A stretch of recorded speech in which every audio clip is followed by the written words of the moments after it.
What happens when two of the music industry's biggest voices sit down for what should be a friendly chatting? It spirals into one of the most uncomfortable moments in daytime television. Before we dive in, hit subscribe and drop a comment. Whose side are you on? This is the story of how a simple interview between Kelly Clarkson and Daughtry went from warm reunion to explosive confrontation, ending with Chris walking off in front of a stunned studio audience. The energy in the studio is electric as Kelly welcomes Chris to the show. Both share the same origin story: American Idol contestants turned chart-topping stars. The audience applauds wildly as Chris takes his seat. For the first few minutes, everything seems normal. They laugh over old memories, swap stories about their early careers, and the conversation flows easily. Then Kelly steers the discussion in a direction Chris doesn't see coming. She leans in, that signature smile in place, and asks, "Chris, I have to ask, your band has been around nearly 20 years with some incredible hits. But your recent albums haven't quite captured the magic of your self-titled debut. Do you ever feel like you peaked too early?" The room goes silent. Chris's relaxed expression stiffens. His smile falters. "Wow, Kelly. That's quite a question," he says, letting out a laugh that doesn't reach his eyes. Kelly maintains her warmth, but there's an edge beneath it. "I'm just being honest," she says. "We've known each other for years. I can ask the tough questions, right? Your first album went quadruple platinum. It was everywhere. But your last few albums, they haven't hit the same numbers. Don't you think that says something?" Chris shifts in his seat, frustration rising. "Kelly, the numbers aren't the same because the entire industry isn't the same. Streaming changed everything. Tours sell out, fans connect, and that matters more than chart positions." Kelly nods, then presses further. "Sure, but even accounting for industry changes, some artists adapt. Taylor Swift, Beyoncé, even people from our era have reinvented themselves. When was the last time you had a song that really made people stop and pay attention?" "I'm not trying to be harsh. I'm asking what everyone's thinking." Chris's jaw tightens. "Or maybe what you're really doing is projecting your own insecurities onto me right now." The comment lands like a bomb. Kelly's smile wavers briefly. "My insecurities? Chris, I've had 3 number-one albums in the past 5 years. My talk show is one of the highest rated in daytime TV. I'm doing just fine." Chris leans back, arms crossed. "And you need to make sure everyone knows that, don't you? You didn't bring me here for a conversation. You brought me here to make yourself look better by comparison." Kelly's tone hardens. "That's not what this is about. I brought you here because I respect you as an artist and wanted an honest conversation about the music business. Apparently, you can't handle honesty." The audience is silent, glued to the unfolding tension. Chris leans forward, voice calm but intense. "Honesty. Let's talk honesty then. You've been in this industry long enough to know success isn't just charts and sales, it's integrity. Staying true to your artistic vision, not chasing clicks and trends." Kelly flushes. "Are you saying I don't have integrity? On my own show?" Chris shakes his head. "I'm not insulting you. I'm saying maybe you've gotten so caught up in the Hollywood machine that you've lost sight of what it means to care about the music more than the accolades." Off camera, Kelly's producer murmurs something, probably trying to steer things back on track, but Kelly waves him off. She's locked in, and so is Chris. "You know what, Chris?" Kelly says, voice steady but sharp. "I think the reason you're getting defensive is because deep down, you know I'm right. You had one massive album, then spent 15 years chasing that same lightning in a bottle. Meanwhile, some of us have continued to grow and evolve. The tension hangs in the studio like a live wire. The audience watches, rapt, as what should have been a reunion has turned into a full-blown showdown." Chris suddenly stands, and the audience gasps. He looks down at Kelly, Some of us have continued to sell out, he says, voice low, but intense. There's a difference between evolving and abandoning who you are for mass appeal.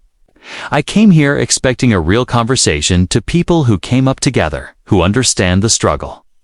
Instead, you wanted to use me as a stepping stool for your ego. Kelly rises as well, voice rising. My ego? You're the one who can't accept that your career isn't what it used to be. I was trying to have a real conversation with you, but you're too busy being defensive to engage. Chris takes a step back. A real conversation doesn't start with telling someone they peaked almost 20 years ago. Kelly, that's cruel. And I don't need to sit here and take it from someone who's forgotten where she came from. Kelly's eyes flash. Forgotten where I came from. I've done nothing but support artists who started the same way I did. I've used this platform to give people opportunities. What have you done besides coast on the success of one album? Chris shakes his head slowly. I'm done here. This is ridiculous. He fumbles with his microphone pack as the tension reaches a peak. Oh, so you're just going to walk away? Kelly snaps. Very mature. Chris, very professional. He pauses, then turns back, voice quieter but sharp, cutting through the tension. You want to know what's unprofessional? Inviting someone on your show under the guise of friendship, then ambushing them with backhanded compliments and thinly veiled insults. That's unprofessional. I've spent nearly 2 decades building a career on my own terms, making music that means something to me and my fans. I don't need validation from you or anyone else. Kelly crosses her arms, lowering her voice to match his intensity. No one's asking for validation. I was trying to have a substantive conversation about sustaining a music career. Clearly, you're not interested in that level of depth. Chris lets out a bitter laugh. Depth? You think what you were doing was depth? You were being condescending. There's a difference between asking tough questions and being deliberately provocative for ratings. Kelly's expression hardens. For ratings? Really? My show does fine without stunts. Maybe if you focused less on being defensive and more on answering the actual question, we wouldn't be here. Chris takes a deep breath, trying to regain composure, but the damage is done. The audience sits frozen, eyes wide, some staring straight ahead. Riveted. The actual question was whether I peaked too early, he says. That's not a question, Kelly. That's an accusation wrapped in a question mark, and you know it. Kelly uncrosses her arms and gestures. Fine. Let me rephrase. Do you think maybe you played it too safe after your debut? That you didn't take enough risks to keep people interested? That's a legitimate artistic question. Chris shakes his head, playing it safe. I made the music I wanted to make. I didn't chase trends. I didn't become someone I'm not to stay in the spotlight. If that's playing it safe to you, we clearly have different definitions of being an artist. Kelly's voice hardens. See? That's exactly what I'm talking about. You act like staying in your lane is a badge of honor, but maybe it's just stubbornness. Maybe it's fear of trying something new and failing. The words hang between them. Chris stares at her for a long moment. When he speaks again, his voice is dangerously calm. You think I'm afraid of failing? Kelly, I've been counted out more times than I can remember. I finished 4th on American Idol. 4th. Everyone said I should have one, but I didn't. And you know what I did? I went out and built something anyway. I didn't need a television show to validate me. I didn't need to remind people of my accomplishments. Work spoke for itself. Kelly's face flushes deeper, the tension in the studio reaching a breaking point. And there it is, Kelly says, her voice tight. This is really about the show, isn't it? You're jealous. You're sitting here criticizing me for having a successful talk show because you wish you had the same opportunities? Chris laughs sharply, incredulous. Jealous of what?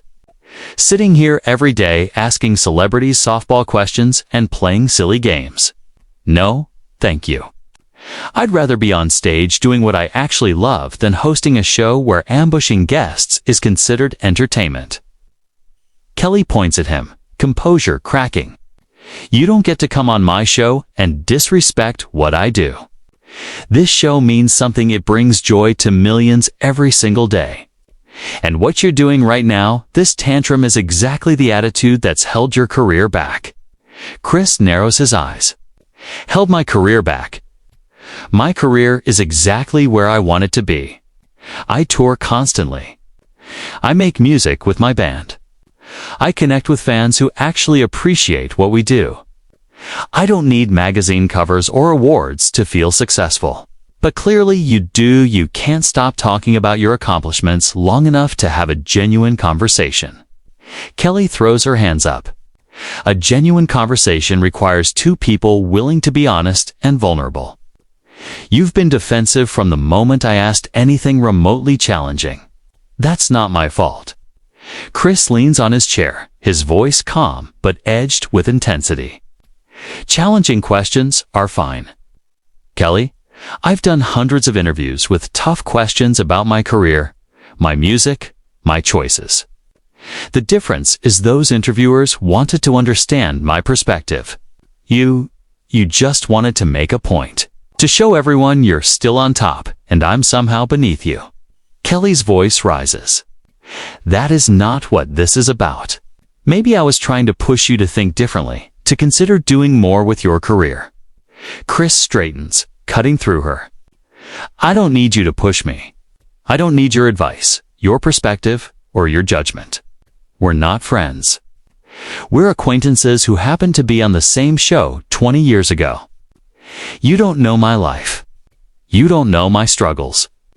Don't pretend questioning whether I lived up to my potential is a favor to me. The audience is transfixed. Some cover their mouths. Others lean forward, riveted. This is no longer just an awkward interview. It's personal. Kelly steps closer, voice trembling slightly. You're right. We're not friends. But I thought we had mutual respect. I thought we could be honest with each other about this industry and what it takes to survive in it. Clearly, I was wrong. Chris nods slowly. Yeah, you were wrong. Because respect doesn't look like what you did today. Respect isn't starting a conversation by telling someone they haven't been relevant in years. That's contempt dressed up as concern. Kelly's eyes blaze. I never said you weren't relevant. I asked if you felt like you peaked early. There's a difference. Chris's voice drops low, and it somehow cuts deeper. The implication is the same. Kelly, you're smart enough to know it. You wanted this reaction. You wanted fireworks. Congratulations, you got them. But you also lost whatever respect I had left. Kelly opens her mouth, speechless for a moment, then recovers. I'm sorry you feel that way. Chris, I genuinely was trying to have a meaningful conversation about the evolution of an artist's career. If it came across differently, that wasn't my intention. Chris shakes his head. Don't give me the polished, PR-friendly apology. We're past that. You meant exactly what you said, and I heard exactly what you meant. The question is whether you're brave enough to own it instead of walking it back because the audience is watching. Kelly glances at the audience, then back at him. Her jaw hardens. Fine. You want me to own it? I'll own it. Yes. I think you could have done more with your career. You had an opportunity very few people get, and you didn't maximize it. You settled into a comfort zone, and you've stayed there ever since. Is that honest enough for you? The room falls silent. The weight of the moment presses on everyone in the studio. Chris stares at her, and for a heartbeat, it looks like he might sit back down and continue the argument. But then his expression shifts. The anger fades, replaced by quiet disappointment. You know what the saddest part of this is, Kelly? He says softly. You actually believe what you're saying? You've been in Hollywood so long that you think the only way to measure success is by how high you climb. How many people know your name? You've forgotten that some of us got into this because we love music, not because we love fame. Kelly's voice sharpens. I love music. Don't you dare suggest otherwise. Chris raises a hand. I'm sure you do. But somewhere along the way, you started loving validation more. That's your choice, fine, but don't project your values onto me and then act surprised when I don't accept them. From off camera, Kelly's producer interjects, louder this time. Kelly, we really need to go to commercial. Kelly ignores them. She's locked on Chris, pride flaring. You think you're so much better than me because you play rock music in smaller venues. You think that makes you authentic? That's ego. Chris, you're convincing yourself your choices are superior because you're scared to reach for something bigger. Chris's face hardens. I'm done. Actually done. He reaches for his microphone pack and unhooks it, dropping it on the chair. Good luck with your show, Kelly. I hope the ratings were worth it. Kelly watches him, and for the first time, something in her expression shifts. The adrenaline of confrontation fades, replaced by a dawning realization. This isn't just drama for television, it's real. Chris, wait, she says, softer now. Can we just take a breath? Maybe we both got a little heated. Chris stops mid-step toward the exit, but doesn't turn. His shoulders are tense, fists clenched. A little heated. Kelly, you basically told me my entire career for the last 15 years has been a disappointment. And when I tried to defend myself, you doubled down. There's no walking that back. Kelly steps closer, hands out in a placating gesture. I didn't say your career was a disappointment. I said I thought you could have pushed yourself more. There's a difference, you know it. Chris finally turns, face a mixture of anger and exhaustion. No, there isn't. Not really. Because what you're saying is that what I've accomplished isn't enough. That the music I've made, the fans I've connected with, the tours I've done, the life I've built, tits, all lesser because I'm not at your level of fame. Do you know how insulting that is? Kelly shakes her head. That's not what I meant. I was trying to talk about artistic growth, about challenging yourself, about not getting complacent. Chris cuts her off, voice firm. And I'm telling you, you don't get to define growth for me. You don't get to decide what challenging myself means. I didn't pivot to pop music or start a talk show, but that doesn't mean I've been complacent.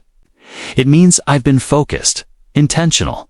But apparently, in your world, intentional looks like stagnant. The audience is rapt.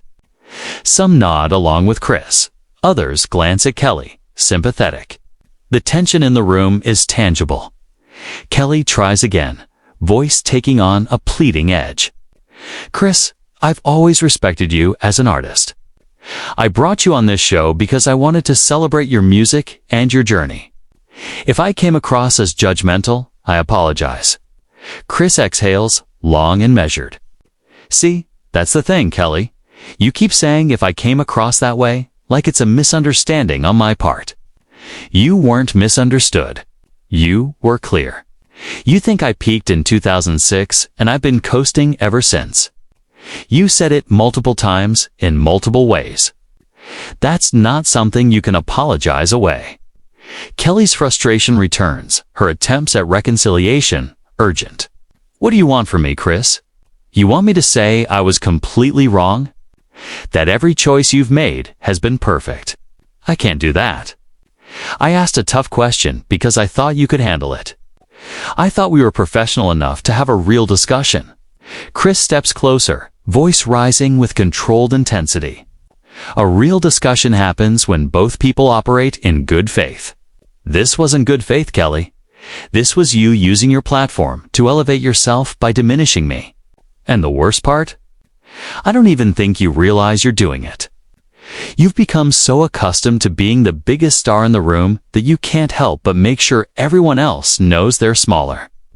Kelly's face flushes. That is completely unfair. I've never not once used my platform to make other artists feel small. I champion artists on this show. Give them opportunities, Kelly says, voice strained. I celebrate their work. Chris tilts his head, a sharp, sarcastic nod. Right. You celebrate them by telling them they peaked 20 years ago.